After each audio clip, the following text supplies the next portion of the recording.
Mirador, la grande messe de l'investigation journalistique, la plus grande tribune politique de la Guinée. Avec Aboubacar Diallo, Talibé Bari, Mohamed Mara Diallo, Mamadou Ouri Diallo, Akabine Fofana, Mohamed Kaba, Mamadou Diambaldé.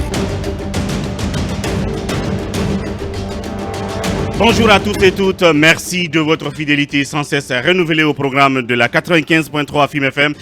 Toutes nos excuses pour ce léger retard. Au menu, la transition guinéenne se dotera-t-elle enfin de son organe législatif dans les heures qui suivent?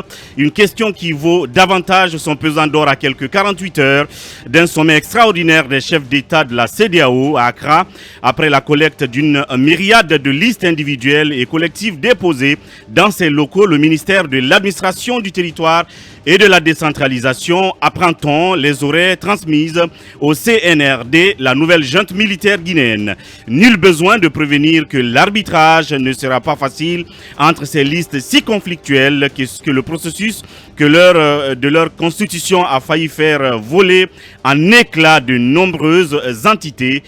Comment le CNRD s'y prendra-t-il pour démêler les chevaux de ces listes? La junte tentera-t-elle de présenter la publication des noms des 81 membres du CNT comme une avancée aux chefs d'État ouest-africains qui se réuniront le 12 décembre prochain? Mirador analyse les enjeux de la composition du CNT avant le sommet d'Accra.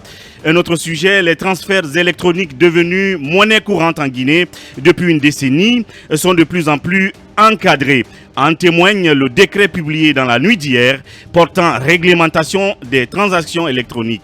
Cet acte pris par le colonel Mamadi Doumbouya, qui précise les règles particulières applicables à ces opérations, s'applique en effet à l'ensemble des acteurs effectuant des transactions électroniques en Guinée. Seules les attributions dévolues à la Banque centrale sont exclues du champ d'action de ce décret.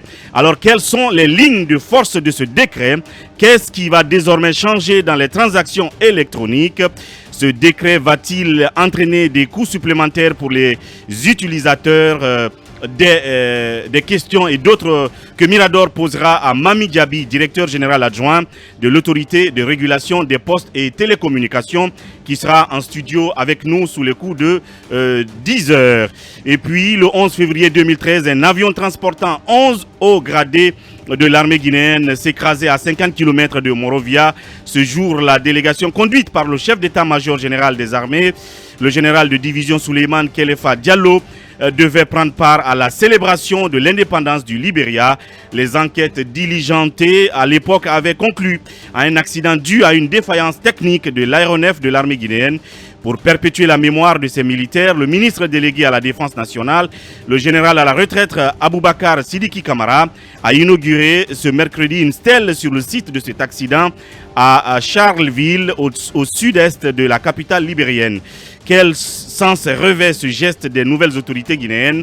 Avait-on tendance à oublier la mémoire de Kelefa Diallo et Sié? Mirador décrypte la portée de cette action mémorielle. L'Agence nationale de sécurité sanitaire, à travers son directeur général, Dr Sakoba Keita, d'alors avait mis en perspective la déclaration de la fin de l'épidémie de Covid-19 en Guinée au mois de novembre dernier. Une annonce démentie par les difficultés qui plombent la lutte contre cette maladie depuis 3 mois. La campagne de vaccination a visiblement pris du plomb dans l'aile. En témoigne la fermeture des centres dédiés à cette opération, devant permettre d'atteindre le seuil d'immunité de la population, pendant que les agents vaccinateurs lui réclament le paiement de 3 mois d'indemnité. L'ANSS, elle, argue le gel de ses comptes par les nouvelles autorités. Alors, quelles ont été les retombées de la présente grève des agents vaccinateurs? Pour en savoir davantage, Mirador donne la parole à Dr Kaba Keita. Il est porte-parole des agents de lutte contre la Covid-19 en Guinée. Voilà donc la quintessence du menu de Mirador de ce vendredi. On va ensemble larguer les amarres.